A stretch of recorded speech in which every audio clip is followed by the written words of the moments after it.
Hello, and welcome to Art Laughs with me, Verity Babs. Today I spoke to Blake AJ.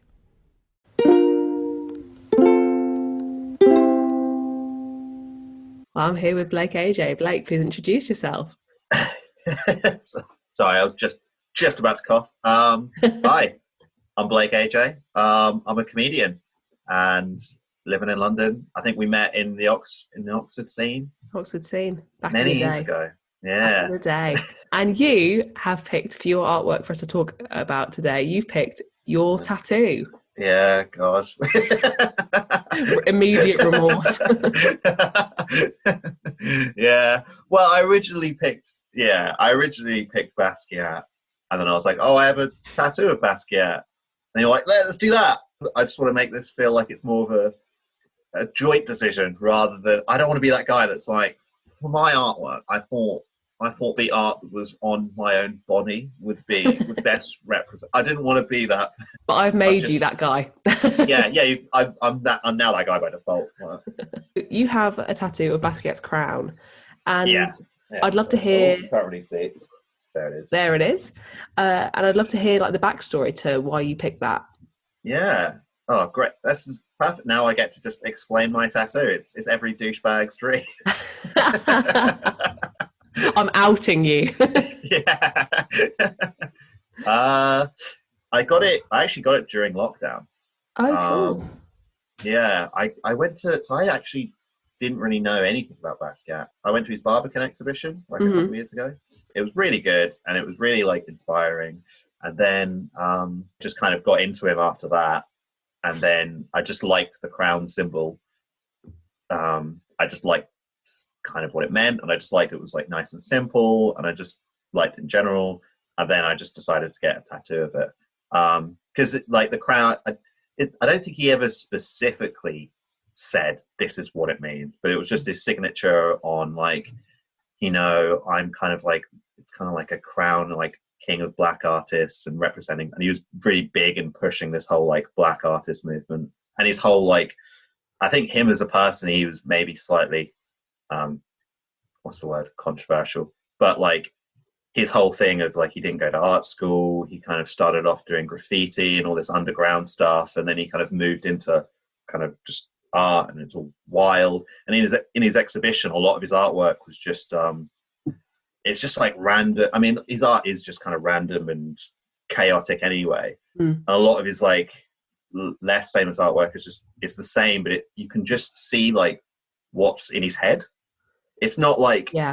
He's gone like, oh, I'm trying to make a thing about it. He's just gone like, this is all the things I'm watching and listening to and reading and is happening around me, and it's just like blah, all in the words. Yeah, And it's you're like this big intensity, kind of like stream of consciousness. You know, when people do poems, yeah, they're just like exactly.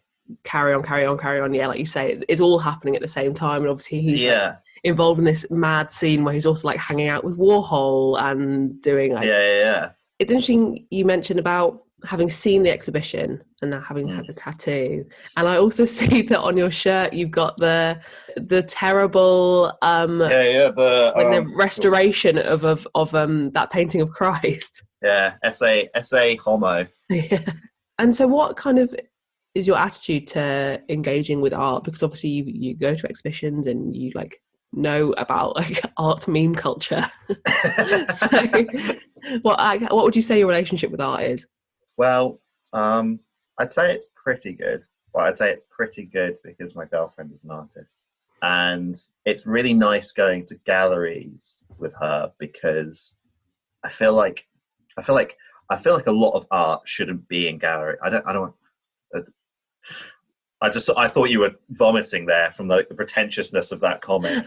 Excuse me. I need to be sick just for a second. It was a sneeze. It was a sneeze. I promise. Yeah, I sometimes feel like art like doesn't get its proper representation in galleries, and often like the descriptions around it are really like they're just really like talk about all the symbolism, and it's all just fucking wavy and shit.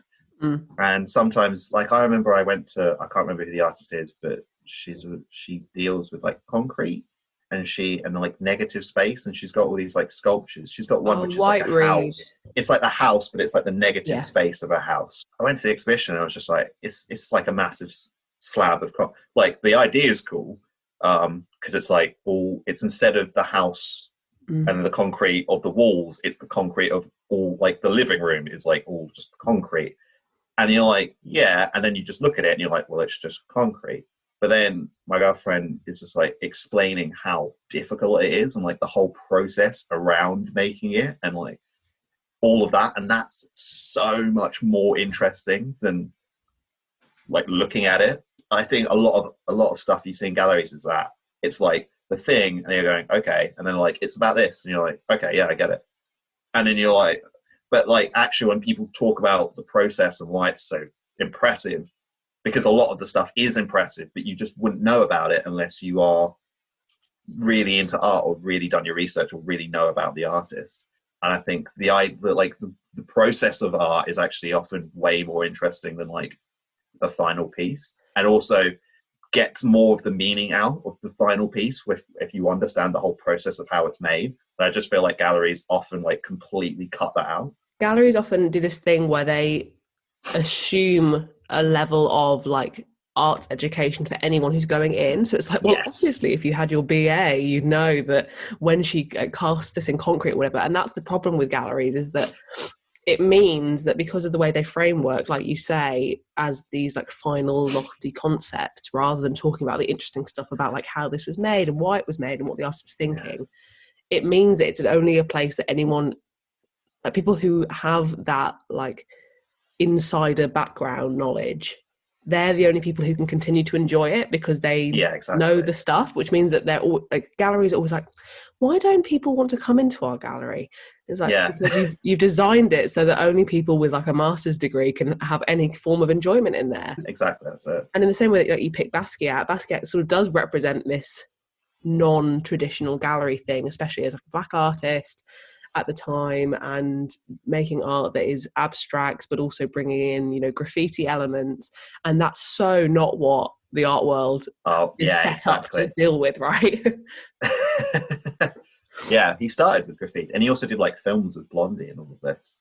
It's very cool. They're all hanging out around like Warhol. They're all like having drinks. Mick Jagger's there, and I don't know. I also liked getting the crown on me because to me it was always like a symbol of just like black excellence and like black kings and like the push of like black artists and things like that. And yeah, I'm big on that. I like to talk about my race in comedy. I try and do it in a way that's like, I guess, for white people, like for everyone, like for people. Like I like to try and make everyone laugh because it's just an easy way to get a point across.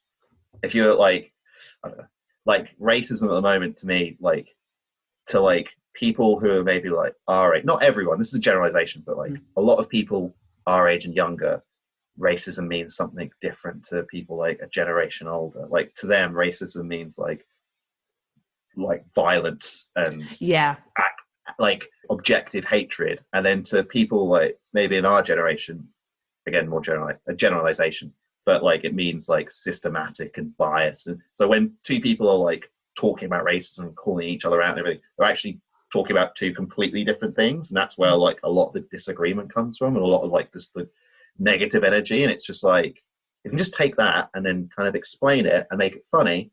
Women, like, it's not like people's fault that they don't know about this, because it's like no one's ever really talked about it until now, and no one's had like the internet for like 20 years ago. So it's just like no one's going to go out their way to learn about structural racism, like if nobody teaches them, if you know what I mean.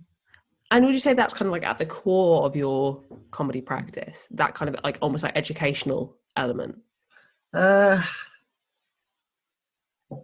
mean, it's a lot of prattling about on stage. Like I do a joke about like the Lion King, where the like tension is a bit where I call everybody racist, and like everyone's being racist in their lives, which obviously is like great because you get that butthole clenching moment, and then I'm like, where a whole white audience going, okay. I'm like, come on, we've all been racist, guys. And I'm like, we've all tried to sing the start of the Lion King song, haven't we? We've all given that a go. And then everyone's like, okay, yeah, great. And then I just sing the Lion King song. And to me, that's a really poignant thing about structural racism. But I think to most people, it's like, oh yeah, that guy does the Lion King song. It's really funny. The Lion King guy, which is not. Yeah, the Lion King guy. But it's kind of like, it's getting the point in without people realizing that you've made a point. With Basquiat's Crown, of this idea as well of not only was he doing something that was not kind of traditional in the art world, but also the idea of, like you say, black kings and African monarchs, which are with the idea of the crown being sort of something that, when we think of kind of kings and queens in like the West as a way that we view monarchy is not how African monarchy works, and this idea of giving black people, especially in America, a crown when actually the system around them is like desperate for them not to succeed. Yeah. Always makes me think of it's got off the rails slightly recent. Well, yeah, understand. But I think like Kanye did quite a lot of that as well. Because I remember like when Kanye did remember when Kanye was like a musician? Back in the annals of time. Back in the day. And people were like, oh, Kanye, yeah, I love his music. That was it. The guy who tweets. Yeah, Kanye West. Yeah. The guy that ran for president. Yeah, he used to be a musician. Like, what? Yeah, but I remember like when the whole like Taylor Swift thing came out and everyone was like, oh, he's a douchebag, blah, blah, blah. And they were like, well, he's actually done quite a lot. Like, he talked about like homophobia. He talked about homophobia in the rap industry and all of this. He brought a load of issues out.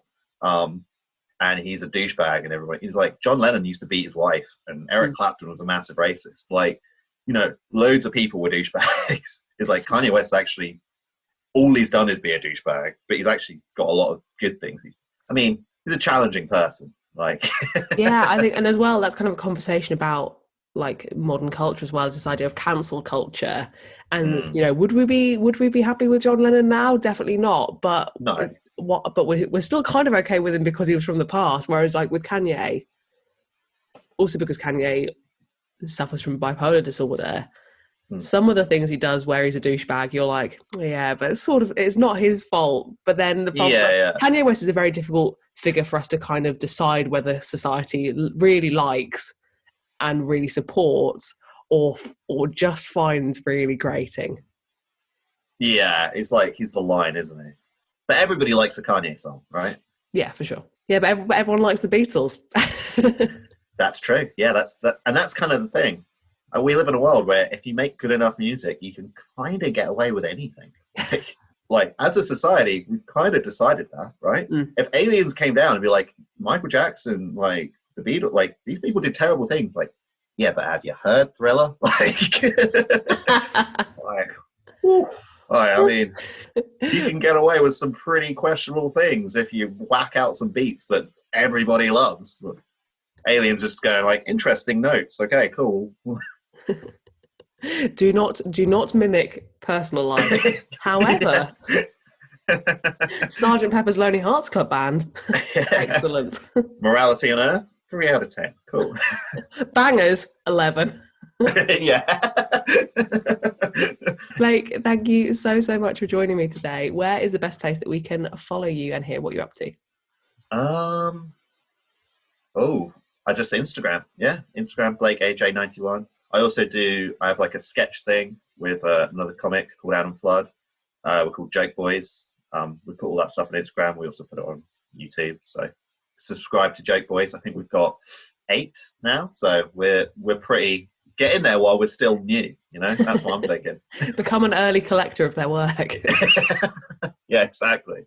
Thanks so much for watching. You can follow Blake in the ways written below. As per usual, you can follow me at VerityBabsArt on Instagram. And it'd be great if you could give us a subscribe and a like, etc. And I will see you next time.